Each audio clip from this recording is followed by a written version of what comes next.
नमस्कार,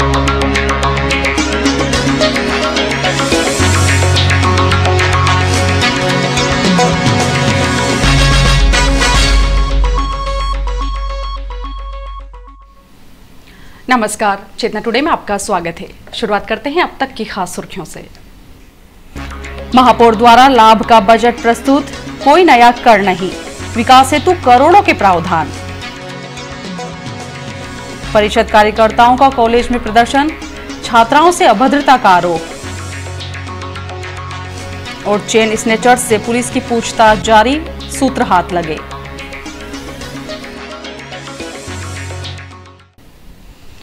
महापौर शैलेंद्र डागा ने शहर विकास के प्रति शील दृढ़ता दिखाते हुए नए वित्तीय वर्ष के लिए बजट वाला विकासोन्मुखी बजट सदन के पटल पर प्रस्तुत किया।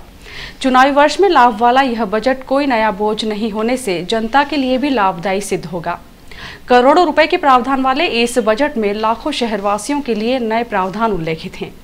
बजट पर बहस अब 8 अप्रैल को होगी।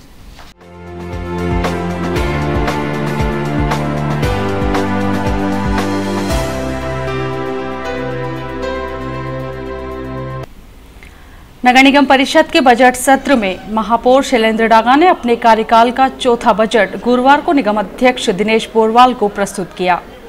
बजट में 3,47,95,000 रुपए का व्यय तथा 2,98,40,40,32,000 रुपए की आय दर्शाई गई है, जिसमें आय तथा 1,97,63,60,000 रुपए की बचत अनुमानित है।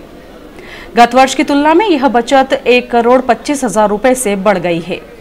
श्री डागा ने अपने अभिभाषण में कहा, शहर पर वर्षों से लगे जल संकट ग्रस्त नगर के कलंक को धोते हुए इसी वित्तीय वर्ष में यूआईडी एसएसएमटी योजना पूर्ण कर ली जाएगी। नगर में 170 किलोमीटर पाइपलाइन बिछाने हेतु 27 करोड़ 63 लाख का प्रावधान, जबकि थावरिया बाजार टंकी का पुनर्निर्माण हेतु 40 लाख, शहर में 2 स्थानों पर ओवरटैंक निर्माण हेतु 5 करोड़, लाल पानी की समस्या से निजात दिलाने हेतु 4 करोड़, गुणावद डैम नवीनीकरण हेतु 5 करोड़ रुपए का प्रावधान किया गया है। प्रत्येक वार्ड में ट्यूबवेल खनन तथा सिंटैक्स टंकियां रखी जाएंगी, जबकि झुग्गी क्षेत्र में निवासरत बीपीएल हितग्राहियों को 1 रुपए प्रतिदिन की दर पर पानी दिए जाने की योजना को धोलावाड़ योजना का द्वितीय चरण पूर्ण होने पर क्रियान्वित किया जाना प्रस्तावित है। प्रथम चरण में सुभाष नगर में नल कनेक्शन देने की कार्रवाई आरंभ कर दी गई है। बजट में सफाई व्यवस्था पर विशेष ध्यान देते हुए एक नया जोन बनाकर अब 4 जोन किए जाएंगे। महापौर ने बताया कि कालिका माता क्षेत्र, बरबड़ हनुमान मंदिर, बालाजी मंदिर, गढ़ कैलाश, त्रिपुलिया गेट तथा राजमहल के गेट व घड़ी के सौंदर्यीकरण व मरम्मत हेतु बजट में राशि का प्रावधान किया गया है। चौराहों को सौंदर्यीकरण व विकास हेतु 1.5 करोड़ रुपए का प्रावधान है। स्विमिंग पूल निर्माण कार्य 80% पूर्ण हो चुका है। शहर में पार्किंग हेतु भी राशि का प्रावधान है। उन्होंने सदन में कहा, विभिन्न क्षेत्रों में डामरीकरण एवं सड़क मरम्मत हेतु 6 करोड़, सीमेंट कंक्रीट हेतु 4 करोड़, डब्ल्यूबीएम सड़क हेतु 75 लाख, नाली निर्माण हेतु 1 करोड़, विभिन्न वार्डों में छोटे छोटे निर्माण कार्यों हेतु 75 लाख रुपए का प्रावधान किया जाकर सार्वजनिक शौचालय मरम्मत, स्लाटर हाउस, मछली मीट मार्केट के निर्माण हेतु भी बजट में प्रावधान है। कारजूनगर कस्तूरबा नगर पैदल पुल जोड़ने हेतु 1 करोड़ रुपए का प्रावधान किया गया है। महापौर ने प्रत्येक वार्ड में विकास कार्य हेतु 9 लाख रुपए की राशि का प्रावधान किया है। पूर्व में यह राशि 8 लाख रुपए थी। बजट में महापौर ने नागरिकों को सुविधाएं एवं सौगातें देने के साथ साथ निगम के स्थायी कर्मचारियों का भी ध्यान रखा है। 10 वर्ष से अधिक निगम में सेवारत दैनिक वेतनभोगी कर्मचारियों को 25 लाख रुपए का प्रावधान एक्स ग्रेसिया के भुगतान हेतु करते हुए निगम कर्मियों को समय पर वेतन भुगतान का संकल्प दोहराया गया। महापौर श्री डागा ने बताया कि मैंने अपने चुनावी घोषणा पत्र में शहर के वार्ड क्रमांक 1 से 14 तक पटरी पार क्षेत्र के नागरिकों की समस्याओं को देखते हुए नगर निगम के समस्त करों के भुगतान तथा अन्य कार्यों को गति देने हेतु कस्तूरबा नगर टंकी क्षेत्र में निगम का जोन कार्यालय आरंभ किए जाने का वादा किया था, जिसे शीघ्र ही पूर्ण करने जा रहे हैं। भवन निर्माण हेतु टेंडर प्रक्रिया जारी है। बजट में प्रतापनगर रेलवे फाटक पर अंडरब्रिज निर्माण हेतु 50 लाख रुपए का प्रावधान किया गया है। यह राशि गत बजट में जावरा फाटक पर अंडरब्रिज निर्माण हेतु भी रखी गई थी। महापौर द्वारा बजट सौंपे जाने के बाद अध्यक्ष ने बजट पर चर्चा हेतु 8 अप्रैल नियत की। महापौर ने बजट के प्रमुख हाइलाइट्स पर चेतना टुडे से चर्चा की। बजट शहर की बुनियादी सुविधाओं को ध्यान में रखते हुए और जनहितैषी बजट इसको प्रस्तुत किया गया है। इस बजट में हमने किसी प्रकार का कोई नया कर इस बार नहीं लगाया और जो पुराने कर है उसकी वसूली की ओर हम सख्ती से ध्यान देंगे। इस बजट में हमने शहर की सड़कें व्यवस्थित अच्छी बने उसके लिए भी 6 करोड़ रुपए का प्रावधान किया है। शहर के हर वार्ड में हर गली और हर मोहल्ले को हम पक्का बनाने की हमारी जो भावना है योजना है उसको हम क्रियान्वयन करेंगे। पानी के लिए भी शहर में वैसे तो UID-SSMT योजना का काम हमारा लगभग पूर्ण होने की ओर है और आने वाले 1-2 माह में वो पूरा हो जाएगा और शहर की जनता को पर्याप्त मात्रा में जितनी आवश्यकता है उतना पानी हम उनको उपलब्ध कराएंगे। ये हमारा दुर्भाग्य रहा है कि रतलाम नगर पूरा धौलावाड़ पेयजल योजना पर ही आश्रित है। अन्य किसी भी स्रोत से रतलाम नगर को पानी प्राप्त होता नहीं। सफाई के लिए ज़रूर इस बार हम पूरी तय कर रहे हैं। 2 फायर लारी हमने ले ली है ताकि शहर की आग बुझाने के काम में और व्यवस्थित काम में आए। एक क्रिटिकल वाहन हमने परचेज़ कर रहे हैं जो कभी भी दुर्घटना हो जाती है तो वहाँ पे या आग लग जाती है तो उसमें 50-500 लीटर पानी भी रहेगा, 50 लीटर फोम रहेगा और वो सारे संसाधन रहेंगे गैस कटर से कि कभी कोई दुर्घटना हो जाए, बस ट्रक आपस में भिड़ जाए तो कोई कैजुअलिटी नहीं हो, उसके लिए हम उसमें कर रहे हैं। सौंदर्यकरण में बगीचे बनेंगे। हमारा जो रतलाम का जो महलवाड़ा का जो गेट है उसके सौंदर्यकरण की भी योजना ली है। त्रिपोलिया गेट के सौंदर्यकरण की योजना ली है। गढ़ कैलाश के सौंदर्यकरण की भी हमने योजना ली है। त्रिवेणी का जल कुंड भी स्विमिंग पूल के रूप में कन्वर्ट हो और उसका भी सौंदर्यकरण का काम हम करने जा रहे हैं।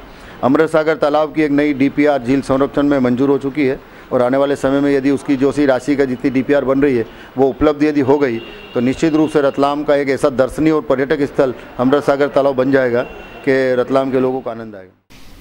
सम्मेलन में प्रश्नकाल की कार्रवाई में UID-SSMT योजना को लेकर पक्ष के बीच कई बार छिछालेदार हुई। महापौर का कहना था योजना के पूर्ण होने में देरी के लिए हम जिम्मेदार नहीं हैं, लेकिन यह परिषद शहरवासियों को प्रतिदिन पानी देने का संकल्प बहुत जल्द पूरा करेगी। बजट सत्र को लेकर आयोजित साधारण सम्मेलन के आरंभ में प्रश्नकाल के दौरान कांग्रेस पार्षद अतिथि दवे सर द्वारा UID-SSMT योजना के पूर्ण होने में हो रही देरी से संबंधित प्रश्न का जवाब देते हुए जलकारी समिति प्रभारी पवन सोमानी ने बताया कि 32 करोड़ रुपए की योजना आज 38 करोड़ 68 लाख रुपए की लागत वाली हो गई है। उन्होंने कहा इस योजना के लिए केंद्र सरकार से प्रथम और अंतिम मर्तबा वर्ष 2005 में हमें 13 करोड़ 6 लाख 4 हजार रुपए, राज्य से 10 करोड़ 43 लाख 53 हजार तथा नगर निगम द्वारा 5 करोड़ रुपए से अधिक राशि का अंशदान प्राप्त हुआ है। योजना को पूर्ण करने के लिए अभी 5 करोड़ 89 लाख रुपए की और आवश्यकता है। जैसे ही यह राशि प्राप्त होगी शेष कार्य पूर्ण हो जाएगा। श्री सोमानी ने वर्ष 2004 से आरंभ योजना की सिलसिलेवार जानकारी देते हुए बताया कि कार्य में विलंब करने वाली HM पाइप जयपुर कंपनी पर शर्त अनुसार 2,15,000 रुपए का जुर्माना किया गया है। इस मामले में महापौर शैलेंद्र डागा ने कहा कि वर्ष 2005 में स्वीकृत इस योजना का भूमि पूजन 2008 में हुआ था। वर्ष 2010 के बाद से आज तक केंद्र सरकार ने हमें केवल लगभग 13 करोड़ रुपए की राशि दी है, उसके बाद कोई मदद नहीं की। हमने तो इस योजना को गति देते हुए इसी वर्ष पूर्ण करने का लक्ष्य रखा है। योजना के क्रियान्वयन में हुई देरी के लिए हमारी परिषद दोषी नहीं है। आज येन-केन प्रकरण 32 करोड़ की योजना 38 करोड़ 68 लाख रुपए की हो गई है। योजना के तहत शांतिनगर टंकी को धौलावाड़ से जोड़ते हुए कस्तूरबा नगर टंकी को जोड़ने की प्रक्रिया प्रचलन में है। अब केवल 600 मीटर पाइपलाइन शहर में बिछाना शेष है। यह कार्य पूर्ण होते ही शहर को प्रतिदिन 50 से 60 लाख गैलन पानी अतिरिक्त मिलेगा। विपक्ष कांग्रेस द्वारा निगम अध्यक्ष दिनेश पोरवाल के विरुद्ध 23 मार्च को लाए गए अविश्वास प्रस्ताव के खारिज होने से आहत विपक्ष ने गुरुवार को बजट सत्र के दौरान निगम अध्यक्ष की घेराबंदी का कोई भी मौका हाथ से नहीं जाने दिया। नेता प्रतिपक्ष विमल छिपानी के साथ कांग्रेस पार्षद आरंभ से ही आक्रामक मूड में नजर आए। कार्रवाई की शुरुआत में अध्यक्ष से नैतिकता के आधार पर इस्तीफे की मांग रखी। सदन में उस समय विपक्ष के नेता की अध्यक्ष श्री पोरवाल से सीधी तकरार हो गई, जब प्रश्नकाल के दौरान UID-SSMT योजना से जुड़े प्रश्न पर जलकारी प्रभारी पवन सोमानी जवाब दे रहे थे। श्री छिपानी ने उनके द्वारा दी गई जानकारी को असत्य बताते हुए जब अध्यक्ष की आसंदी के समीप पहुंचकर विरोध दर्ज कराया तो दोनों में तीखी बहस हो गई। जब अध्यक्ष ने श्री छिपानी को कार्रवाई के लिए चेताया तो श्री छिपानी बिफर गए। उनका कहना था कि एक तो सदन में गलत जानकारी दी जा रही है उस पर हमें कार्रवाई के लिए धमकाया जा रहा है। अध्यक्ष का यह भेदभावपूर्ण रवैया बर्दाश्त नहीं होगा। दोनों के बीच काफी समय तक गहमागहमी चलती रही। इस घटना के अतिरिक्त सदन की कार्रवाई के दौरान विपक्षी सदस्यों ने सत्ता पक्ष के पार्षदों पर अविश्वास प्रस्ताव मतदान के दौरान अनुपस्थित रहने पर कई बार फप्तियां कसते हुए व्यंग्य और चुटकियों के बाण चलाए।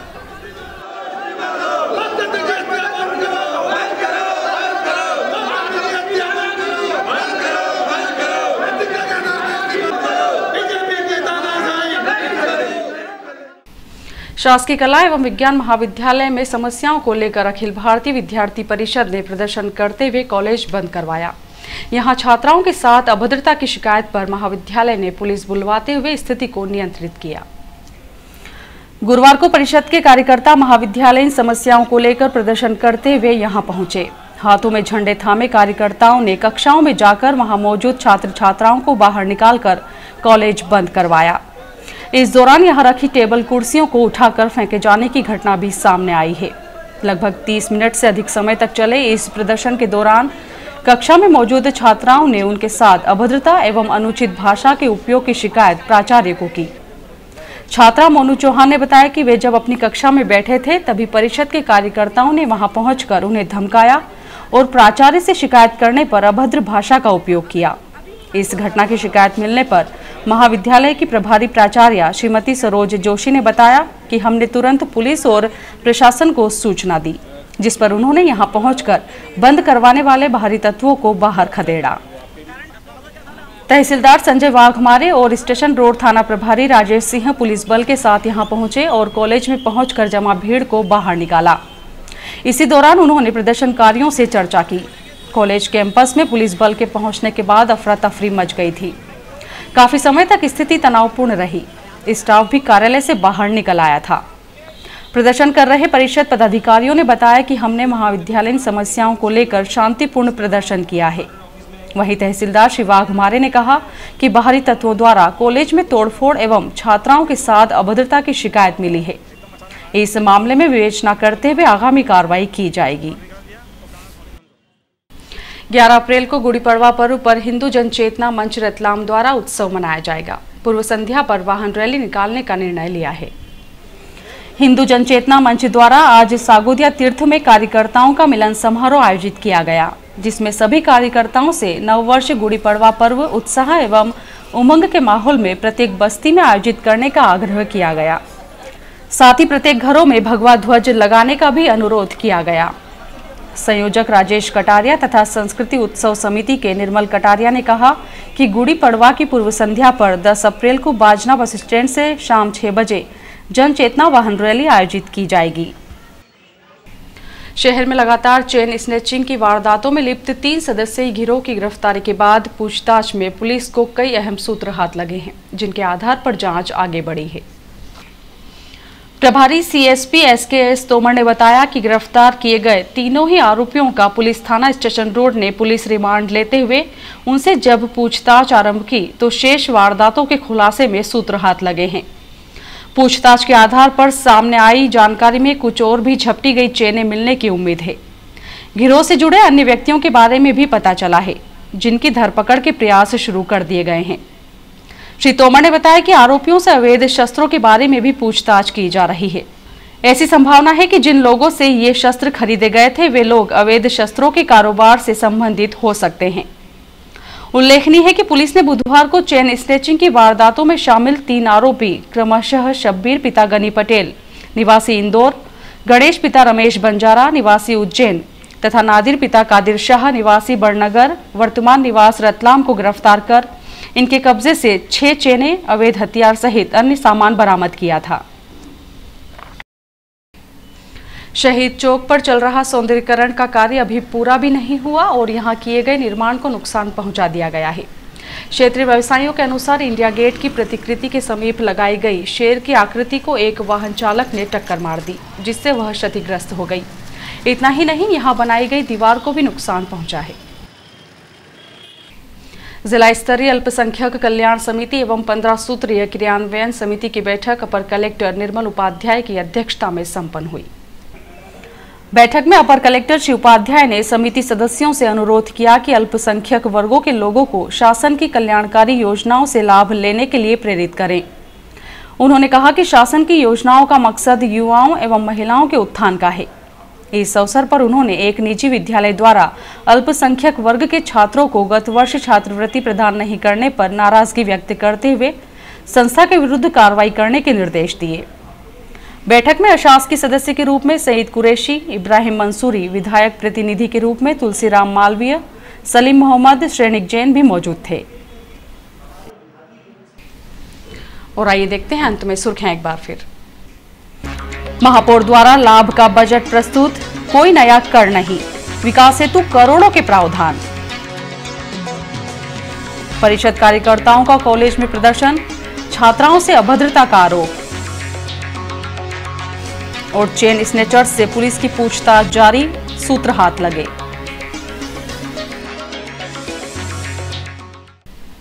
चेतना टुडे में आज बस इतना ही। हम फिर उपस्थित होंगे नई हलचल के साथ। तब तक के लिए नमस्कार।